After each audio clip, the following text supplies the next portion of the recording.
This is something you guys have been requesting the hell out of for a long time. It took a lot of time, but I finally found 3 stories that take place during school lockdowns.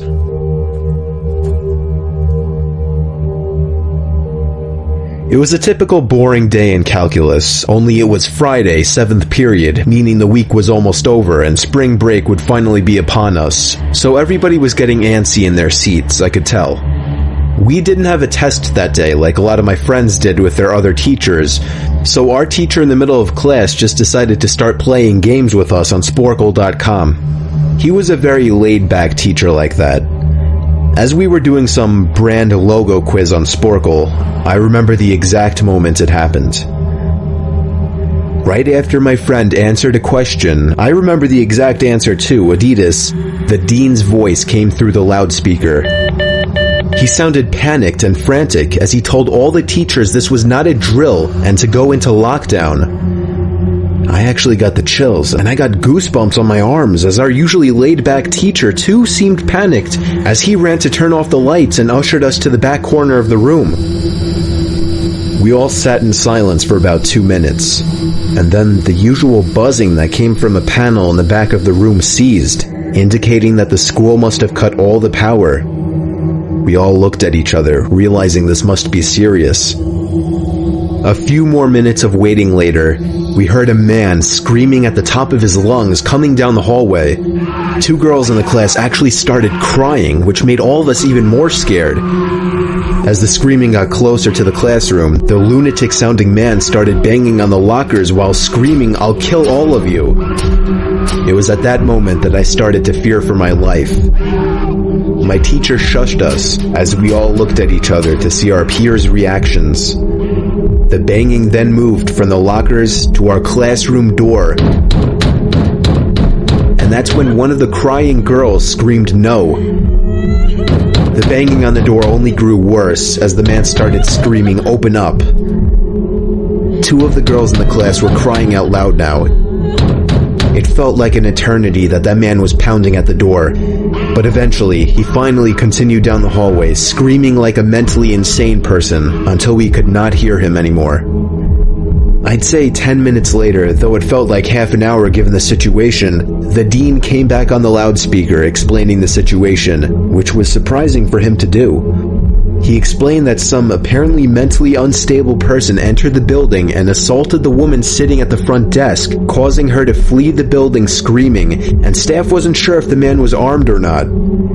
Now this was before the school had cameras or could afford proper security, so the school was wide open to something like this happening.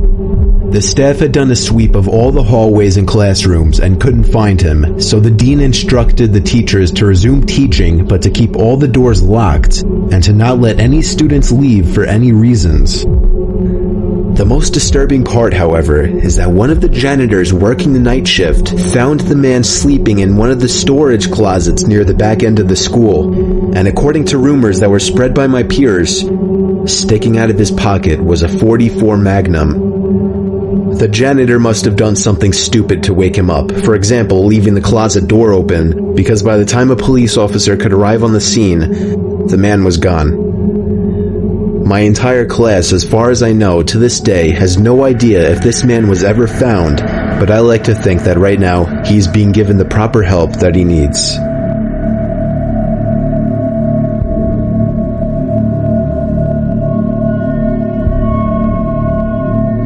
My school has 2 lunch periods. First lunch period is for all 6th graders and some 7th graders. The second lunch period is for the other half of the 7th graders and all 8th graders. The lockdown happened in the beginning of October. The day the lockdown occurred, it was overcast and rainy. During the first lunch period, I heard 4 loud booms. I personally thought it was thunder, but the entire lunch crowd started screaming. I was thinking those kids were just serious pussies, but the campus security came in and started yelling at people to go into the multi-purpose room, and the kids who were in line buying lunch had to throw out their lunch and come inside. Me and some friends went inside the room along with a huge group of other kids. Everyone was curious as to what was happening. Our multi-purpose room is huge, and the back wall of the room is made of see-through glass.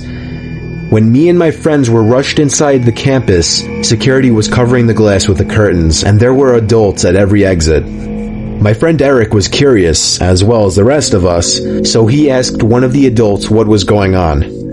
When he came back, he said, "You know how right in front of TMS there's those houses?" I replied, "Yeah." "There's this mentally disabled, crazy man that barricaded himself in front of his house, and he's threatening to commit suicide and kill the cops if he's evicted. He was walking around outside of school watching kids in a weird way," Eric told us. It turned out the man was also a registered sex offender, making matters worse. We were stuck in the multi-purpose room for a whole hour, taking up 2 periods. After the whole thing was settled, we were escorted to our classrooms one by one. I later found out that the man lives next to my friend Brandy, who told me about the previous Halloween when she saw the same man at his window cutting his arm and writing in his own blood, "Don't come here or I'll kill you," on his window. Of course, being Halloween, people, including Brandy, assumed it was just for the holiday. But after this horrific incident, we knew this man was mental, and we're glad he never got near us.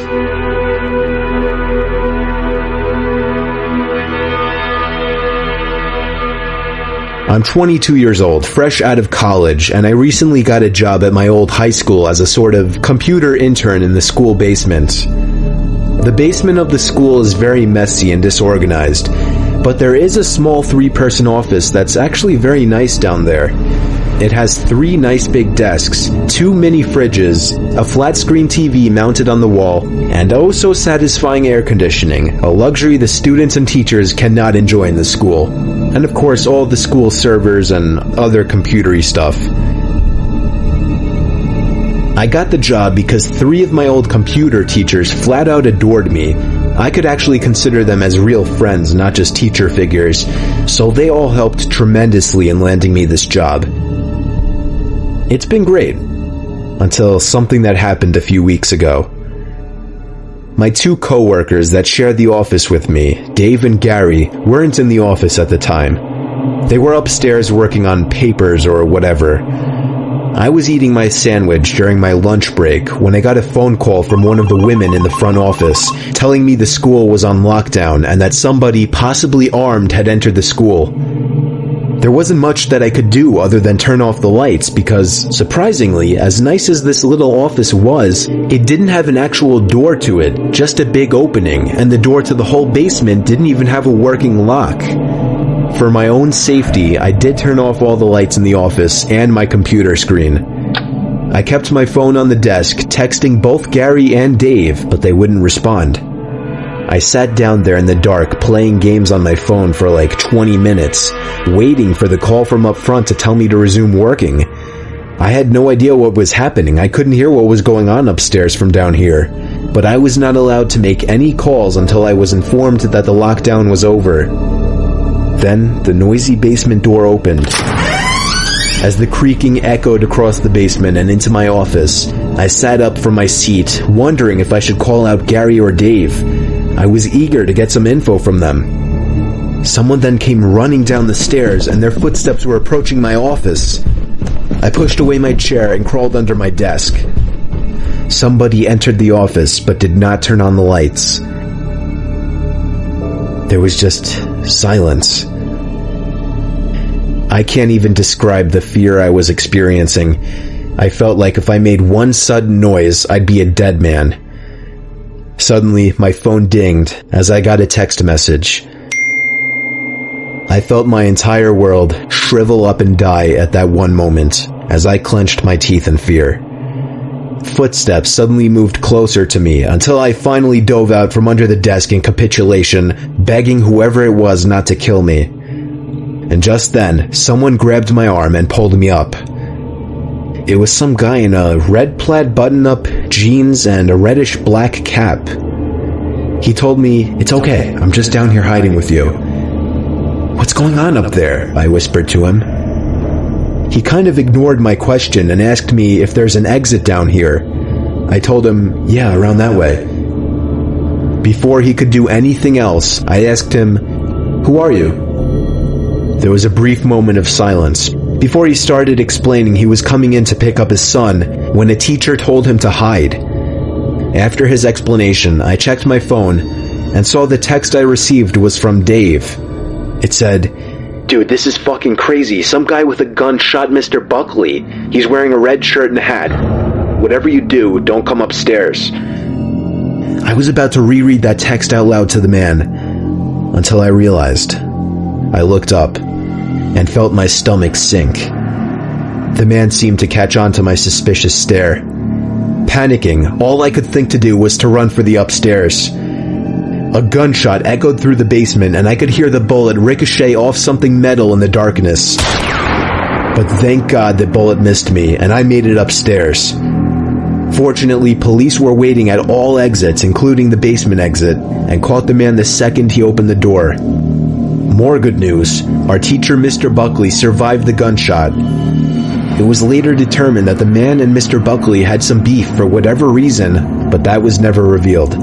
All we know is that Mr. Buckley couldn't have done anything that would have warranted this kind of reaction. And I know that the sound of that gunshot will forever echo in my mind.